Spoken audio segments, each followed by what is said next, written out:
За залхуу бичлэгээ өргөж чинь тэгээд таад гарсан байх би нэлийн таргалсан бас тэгээд өөрд амарсан болохоор нэлийн залхуудуу байгаа. Дээрээс нь хоёрдугаарт яг дуртай одоо чинь хоббигоор хийж байгаа зүйл шүү дээ. Тэгээд хоббигоор хийж байгаа зүйлийг нэг төгшөөхгүй хийхин тулд хасаан бүтэнсэн ч юм уу амралтын өдрийг ашиглаад нэг сул цаг заагаар ороод ганц хоёрыг ингээ өрөөндөө ганцаараа суунгаа хийж байгаа. Тэгээд яг хуу өмнө бүр дээр үед хэлжсэн тэр нь болохоор яг одоогийн контентуудыг илүү чанартай болгох дээр илүү олон хүмүүс ойлгомжтой болгох тэр арга замуудаа хайж исэн. Тэгээд тэр нь мэдээж ойлгомжтой байсан. Тэр бол мэдээж компьютер гэдэг зүйл хэрэгтэй байсан. Тэгээд тэн дээр бол одоо юу гэдэг те та мэдгүй стрим интер гэж байгаа. Стрим гэдэг бол тухайн дэлгэцээ хуваалцаад тэр дулгсан дээр гарч байгаа зүйлээ тайлбарлах боломжтой зүйл. Ойрхон гэвэл те та нар ингээд одоо бүр ямар нэгэн тэнэг хүн бай YouTube дээр нэг реакшн бичлэг дээр үздэг байлгүй дээ. Тухайн нэг зүйл дууг үзээ тэр зүйлээ ингээд сурж байгаа сэтгэлгээ ч юм уу хэлэх ч юм уу те. За эсвэл ингээд одоо Монголд одоо реакшн дээр зөндөө олон хүмүүс байдаг байлгүй дээ. Эсвэл ямар нэгэн мэдээлэл дамжуулдаг ч те. Тийм зүйл төр бол мэдээж яг контент бүтээгчид бол зөвхөн утсаа ашиглаад ингээд ганц утас руу хараа ярина гэдэг бол тийм амар өндөр түвшний зүйл бол биш. Яг одоо утас руу хараа ярьдаг Монголд алдартай хэдэн хүмүүс байгаа. Тэгэхээр тэр хүмүүс бол их тийм сайн жишээнд байдгүй шүү дээ. Тэгээ нэг мөнх эрдэнэ энэ төр гэл хүмүүс байна. Осор жамаа энэ төр гэх хүмүүс байдаг. Би тэгтээ лайвуудын ер нь аль аль нь хана гэсэн харж байгааг үлдээ. За эсвэл яг хуурай бизнес эрхлэгч нар ч юм уу тэр VIP тэр нэг хуулган муулганаад байх нар ингээд утсаараа зөвхөн дамжуулаад юмнууд хийгээ яваад идэм байлээ. Яг контент бүтээгчийн арай дээд түвшин рүү хүрээ гэвэл мэдээж компьютер хэрэгтэй байх. Тэгээ одоогийн байдлаар бол нэг амар тийшээ бүр ингээд амар урам зоригтой ороод те компьютер ашиглахыг тэгээд байгаа юм болго. Ер нь бол компьютер байгаа тэгээд нэг шийдээд орчих юм бол яг дорн сураад дорн хийчихээр тэгээд хийх юмнууд нь бол зөндөө бэлэн байгаа. Яг компьютероор хийсний давуу тал нь яг юун дээр үүсэх юм бэ гэхээр одоо яг миний ярьдаг юмнууд чинь ингээд ном дээр ингээд ярангууд ном чинь уншдаг хүн одоо нэгдүгээр байхгүй. Хоёрдугаар дугаасаа унш гэж заавал хэлэхгүй. Тэгээ задаргаа ингээд хингээ явангууд ч ойлгомжгүй штэ яг юу яриад байгаа. Одоо анх ингээд имжлэгийг харж байгаа хүн бол ч галзуу юм уу солиотой юм уу ягаа ингээд ганцаараа яриад суугаад идэв. Юу яриад идэв ингээд ойлгохооргүй тийм зүйлүүд их байдаг бах. Тэгээд ер нь бол тэрнээсээ илүүтэй яг нийгэм болж байгаа процесс тухайн 100 нөхцөл байдлууд дээр бас яг дүгнэлтүүд хийгээ задаргаа ингээ хийх боломжтой л доо. Одоо мэрэгжлийн түн шинжээч гэдэг шиг бас одоо ингээд энэ зүйлийг нэг 8-9 жил одоо бараг онгороо 10 жил хийх цагаагийн хүний тухайд болохоор тухайн зүйл дээрээ одоо тийм юм хийх боломжтой байхгүй юу? Тийм үгүй ингээд түн шинжилгээ хийж чадна заяа тухайн процесс дээр. Одоо жишээлбэл хоосрлын жишээнүүд дээр хүн ягаа амиа орлож байгаа юм. Эсвэл ягаад ингээд тэг ингээ хоорондоо салж нийлж байгаа юм. Сэтгэл хөдлөл ханаас үүсдэг. Биеийн байдлаас хамаараа тэр хүн биеэ яаж хөгжүүлсэн байна уу те. Одоо жишээлбэл бөхчүүд дээр түн шинжилгээ хийх боломжтой. Жишээлбэл одоо тэг хөвлийгээ гой хөгжүүлсэн байна уу? Гуяа яаж хөгжүүлсэн байна? Тэгээ тэндээс нь хатуурал нь хэр их байна гэх мэтлээ ингээд задаргаанууд ингээ харагддаг байхгүй юу? Мэргэжлийн гэдэгтэй адилхан. Одоо жишээлбэл нэг зүйлээ ингээ хийгээд дийлэх хүн удаан хийгээд хахаар ингээд профешнл төвшин рүү те ингээд мэргэжлийн төвшин рүү хүрнэ шүү дээ ямар ч хүн. Одоо жишээлбэл ганц зураг дараад ингээд цээж зураг дардагч хүн байна уу те ингээд чинь тухайн одоо ингээд удчих юм бол тухайн зүйлээ эдит хийгээд сурчин яг зарим бүх хүн тийг сайжирдаг л те. Гэхдээ яг сайжирч чаддаг тиймэрхүү чадвартай хүмүүс нь бол сайжраа тухайн зүйл дээр эдит хийдэг болоод дүнг тавьдаг болоод бичлэг болгоод ингээд задраад мэргэжлийн болоод те. Одоо юу гэдэг мэргэжлийн фото зураг, хормын зураг ингээл явна. За жүжигчин байлаа гэж бодоход чинь тэндээс хөтлөгч болж юм. Тэгээ ингээд тухайн зүйл рүү ингээд маш олон янз ингээ универсал ингээ олон талд хөгжих боломжтой байдаг. Тэгэд миний хувьд бол бас тодорхой хэмжээний тиймэрхүү чадрууд мэдээж байгаа. Одоо зөвхөн энэ зүйл чи одоо эн чинь одоо миний хийж байгаа зүйл чинь миний амьдрал ерөөсөө биш шүү дээ.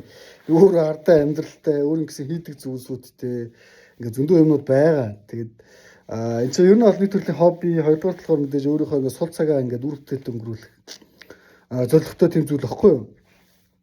Тийм.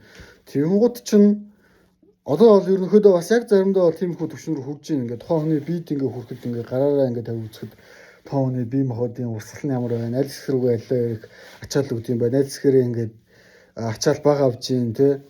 Тэгээд сэтгүүн онцлог нь юу байна? Ингээд дайчин шин чанартай байна уу? Зөөлөн шин чанартай байна уу? Гэх мэтлэн бүр ингээд профешнл төвчнөр очих боломжтой болоо ингээ явж байгаа. Энээс хашааж ингээ хөгжиж явна. Яг гэвэл хүн нэг зүйл чаддаг байх таа гоё байдаг. Жишээл яг хуу босон болоогүй ингээд нэмэрхүү нэрээ явдаг ч гэсэн би бол эмнэлэг орлого амар удаж байгаа. Эмнэлэг ер нь амьдралдаа нөх орж байгаагүй. Эмнэлэг тал хөвтөж үзэж байгаагүй.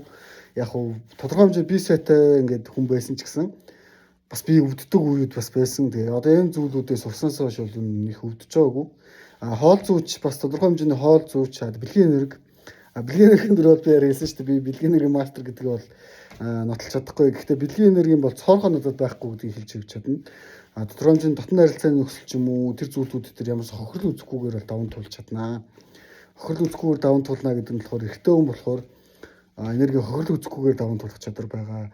Гэхдээ бас яг одоо энэ зүйл дээр профессионал усны сул талууд яг юм бэ гэхээр би бас нэг тийм олон хүнтэй яг харилцах хүмүүсээ өөрөө сонгож явдаг. Хоёрдугаар бидээ бас хүн хүрх дургуй ч юм уу. Тиймэрхүү жишээнүүд бас байгаа. Тэг яг ингээд тодорхой хэмжээний ингээд зөвлөгөө авъя гэж зориод ирсэн зөв хандлагатай хүн байх юм бол тэг ингээд дүү шинжилгээ хийх, задрагаа хийх тийм боломжууд бол мэдээж байдаг.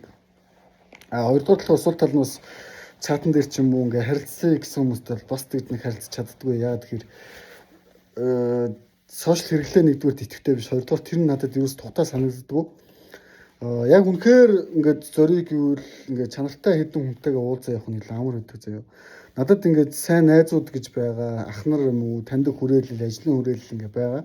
Тэр хүмүүсийнхээ таньдаг хүмүүстэй уулзаад явах нь илүү ингээд хийндээ ашигтай байдаг болцсон нэгдүгээр. Хоёрдугаар болохоор ном ингээд түгэлээ гэж бодоход харин өмнө хэлжсэн шүү дээ би ингээд ном тараагаа уулзаад явахаар ингээд тэнэг хүмүүстэй айгүйх таарна заяа. Номон дээр нь бичсэн байгаа зүйлийг надад дахин давтчихсан. Би бичлэгээрээ тайлбарлсан байгаа зүйлийг давтаж асуун. Эсвэл надад миний цагийг хумсалж ийж, миний энергийг хумсалж ийж, миний мэдлэгийг надаас авч ийж ингээд надад үл хөдлөлтөө харьцах нь айгүй харамсалтай байхгүй юу? Би нэг хаан биш, заан биш ингээд хүн амтнаар хүндлүүлээд байх шаардлага байхгүй л тэг. Гэхдээ ингээд угаасаа ингээд завгүй амьдардаг, ингээд олон төлгөөтэй амьдардаг мөртлөө хажуугаар нь ингээд огт танихгүй нэг хүн орж ирснээ. Тэгснээр надад тухгүй байдал үүсгээд ивэл айгүй сонир штэ. Тийм болохоор ер нь бол тийм бас нэг учиргүй олон хүнтэй уулзахаас сонирхолтой биш болцоо. Эсвэл угаасаа уулзъя гэсэн хүмүүс нь бас ингээд яг хай гэвэл хангалттай хэмжээнд ингээд гараад авах боломжтой болцсон. Дээрээс нь би яг аль хүрээллээс яаж хайвал ямар хүн олддгоо тэ хаа хамаг хүмүүстэй уулзвал ямар үр дүн гарч болох уу гэдэг дээр ингээд дүн шинжилгээ мэдээж мэддэг болцсон. Тэгээ ингээ хаа хамаагүй таньдаг хүн гэдэг ихээр маргалдаа мэтгэлцэн гарч иж болно, үл ойлголцол гарч иж болно. Тэр бол ойлгомжтой зүйл. Монголын нөхцөл дээр одоо үл ойлголцолгүй нийгэмд амьдрах гэдэг чи одоо бас хэцүү шүү дээ.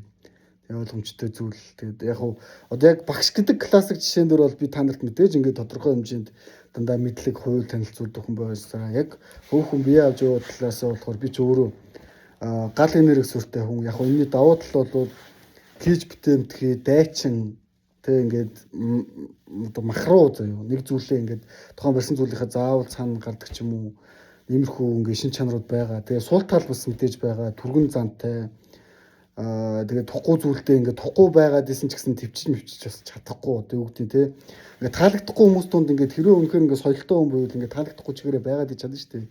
Би бол бас яг тэгж чадахгүй. Тэгээ энэ зүйл нь намайг сайн ч гэсэн үг биш, муу ч гэсэн үг биш. Гэхдээ өөр ингээд зүйлийн шин чанартай хүмүүс бас байвал тэр нь сайн даваад шин чанар байна. Тэгээд энэ зүйлдээ тохирсон мэрэгжил, тохирсон ингээд өөр амьсгал ингээд иймэрхүү зүйлүүдийг бүтээг явахгүй болвол те одоо яг үүдийн хүн удаан сонсдог ч юм уу ойлголцдог одоо утасны инженер ч юм уу ингээд тиймэрхүү мэрэгжлүүдийг бас сайн хийж чаддаг гэсэн үг. Энэ бас миний сул тал. Энийг бас тодорхой хэмжээнд засаад яг сонсох хөстөө үрэлээ бас сонсонгоо ингээд сайжраа бас явж байгаа. Тэгээд яг сонсдог хүнээ заяа хүндэлдэг хүнээ бол маш сайн хүндэлдэг. Огт танихгүй хүн ч юм уу цоошин хүн гэдэг зүйлийг хүндлэх нь надад бас жоохон хүндрэл бэрхшээлтэй байсаар ирсэн одоо хүртэл. Тийм байгаа. Тийм тэгээд яг хувийн амьдралаа нэг ярихаас илүү цааш нь дүрслүүлээ ингээ ярихад тухайн ингээд хүний сэтгхүүн шин чанарууд нь байгаа. Харин тайвшрал сэтгхүүтэй, суурьтай сэтгдэг хүмүүс ч одоо ингээд бодлын энерги хөвлий рүүгээ, сур хүрд рүүгээ явж сэтгдэг хүмүүс ер нь бол тийм байдаг заяа. Тэгэхээр тийм хүмүүсийн давуу сул тал бас байгаа. Хурдтай шийдвэр гаргаж чадахгүй, тэгээ реакшн бас өндөртэй биш. Одоо юу гэдэг нь те одоо нэг тийм тесрэлттэй үйлдэлүүд сайн хийж чаддгүй. Тэр нь бол сул тал нь. Давуу тал нь бол мэдээж бусдыг ойлгох чадвар өндөртэй. Тэгээ алдаа баг гаргадаг тий. Тэгээд мэдээж хэрүүл маргаан мэтгэлцэнд баг оролцдог тий. Гэлч юм уу. Ингээд иймэрхүү бас юм байгаа. Би мэдээж одоо бол миний үндсэн хобби бол одоо хажуугаар нь ингээд ажил амьдралын шаардлагаар машин барина. Тэгээд мотоцикл зүйдэр барина. Тэгээд түвжрэл гэдэг ч юм уу бүр ингээд стресст ороод идэг. Тэгээд ингээд эсвэл жоохон агрессив барих гад идэг. Одоо тэгэхээр тэрийг бас жоохон засаж байгаа. Ингээд ер нь тиймэрхүү. Тэгээд одоо өөр ингээд хөгжүүлж байгаа чадваруудаас зөндөө байгаа. Компьютерийн тэр чадруудыг ер нь бол сураад явж ин. Тэгээд явахаас аргагүй болцсон. Яг гэвэл орчин үед бол бас яг залуу хүн бас яг ингээд компьютерийг мэдлэхгүй юм чухал явахгүй шүү дээ.